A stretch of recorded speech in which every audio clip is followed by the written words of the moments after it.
अस्सलाम वालेकुम student, welcome to biology classes.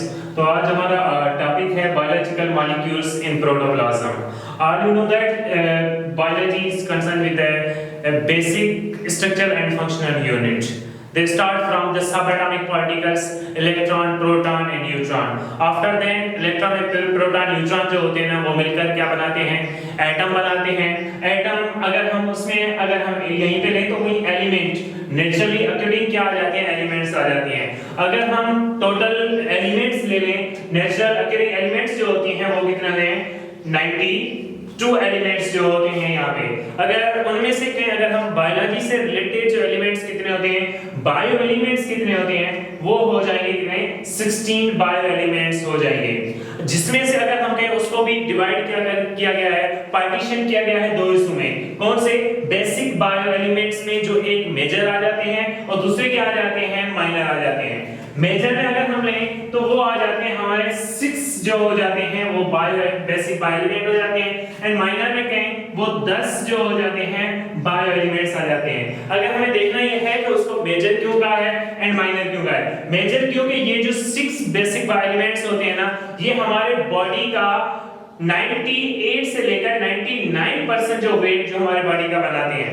Rest of this 10 जो माइनर एलिमेंट्स होते हैं, ये हमारे बॉडी का 1 से 2% जो है बॉडी का वेट बनाते हैं। डियर स्टूडेंट्स, अगर हम यहीं पे देखें जो ये 6 बेसिक एलिमेंट्स और 10 जो रेस्ट एलिमेंट्स जो हैं, माइनर एलिमेंट्स हैं, ये हमारे सारे बॉडी के इंपॉर्टेंट एलिमेंट्स आ जाते हैं। जिसमें अगर हम देखें, अगर 6 बेसिक एलिमेंट इसमें अगर हम देखें तो कार्बन आ जाता है, हाइड्रोजन आ जाता है, oxygen, nitrogen, phosphorus and sulphur.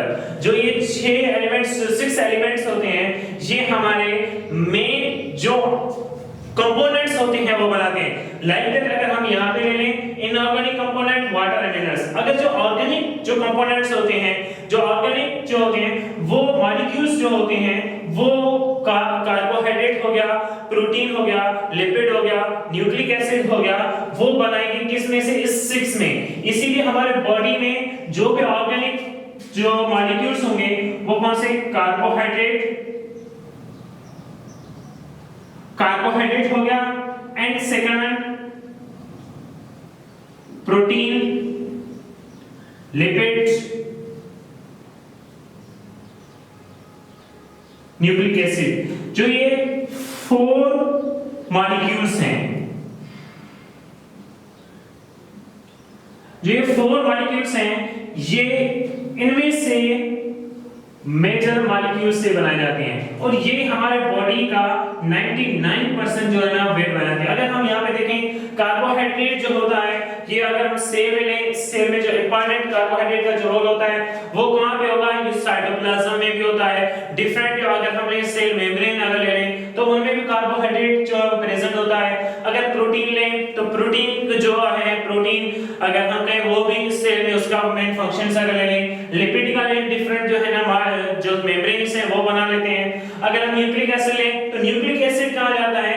ये हमारे न्यूक्लियस में होता है। अगर न्यूक्लियस में अगर देखें जो अगर डीएनए है तो डीएनए में क्रोमोसोम्स आ जाते हैं, तो ये हमारा जेनेटिक मटेरियल क्या बनाते हैं? Nucleic acid. तो ये जो 4 मॉलिक्यूल्स हैं, ये हमारे बॉडी के इंपॉर्टेंट्स हैं। तो ये में आ जाते हैं बायोलॉजिकल मॉलिक्यूल्स। तो यही मॉलिक्यूल्स जो हैं आगे हम एक-एक चल के आगे हम डिस्कस करेंगे। अगर हम देखें ये हाइड्रोजन या carbohydrate, protein, lipid, nucleic acid, तो ये मॉलिक्यूल्स हो जाते हैं। अगर हम यहाँ पे देखें, एक आ जाते हैं माइक्रोमॉलिक्यूल्स, दूसरे आ जाते हैं मैक्रोमॉलिक्यूल्स।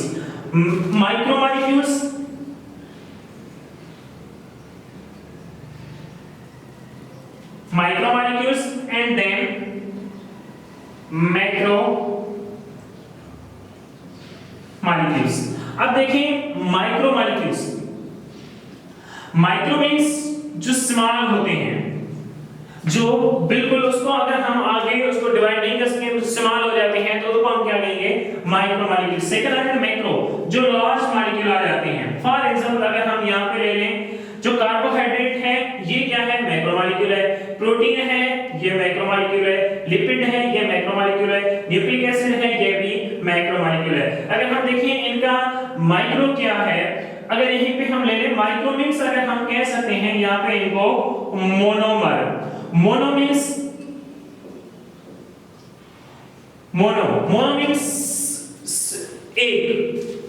एक हो तो उसको हम क्या कहेंगे मोनो। मर मीन्स मॉलिक्यूल, जिसमें ओनली एक ही मॉलिक्यूल हो तो उसको हम क्या कहेंगे मोनोमर। मैक्रो मीन्स जो लार्ज आ जाता है, बड़ा आ जाता है, तो उसको हम क्या कहेंगे मैक्रो मॉलिक्यूल। अब यहाँ पे जो छोटे मॉलिक्यूल्स होंगे, जो स्मॉल मॉलिक्यूल्स होंगे, वो कंडेंस होकर एक बड़ा मॉलिक्यूल बनाते हैं, तो उसको हम क्या कहेंगे मैक्रो मॉलिक्यूल।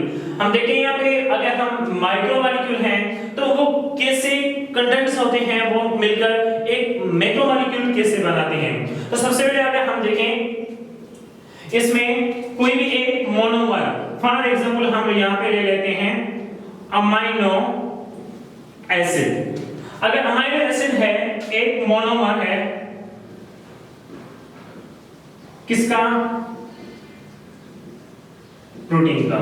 अगर हम यहाँ पे देखें तो प्रोटीन अमाइनो एसिड है, तो इनमें इसको मोनोमर को हम एक मोनोमर, दूसरा अमाइनो एसिड मोनोमर, तीसरा अमाइनो एसिड मोनोमर, ये मिलकर प्रोटीन कैसे बनाते हैं। तो अगर यहीं पे अगर हम देखें, अगर यही एग्जांपल अगर हम देखें तो इसमें क्या है, एक OH और दूसरा क्या है H, तो यही ये मिलकर क्या बना लेते हैं, वाटर बना लेते हैं। यहां पे देखें ये वाटर बना है, तो यहीं पे इनको मतलब कंडेंस किया गया है। क्या किया है, कंडेंस किया गया है। तो यहीं पे अगर एक कंडेंसेशन,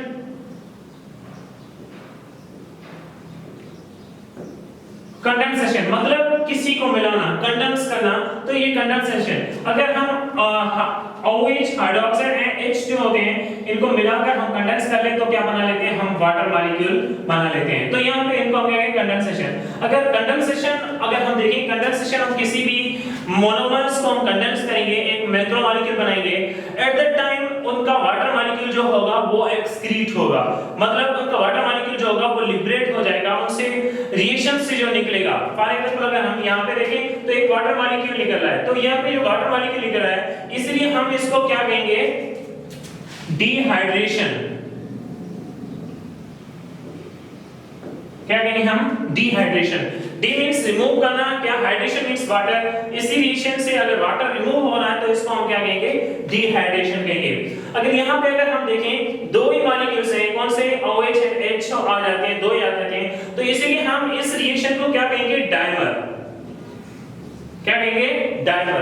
डाइ मींस दो, मर मींस मॉलिक्यूल। अगर दो ही मॉलिक्यूल हो रहे हैं तो इसको हम क्या कहेंगे, डाइमर कहेंगे। सेकंड वन कीजिए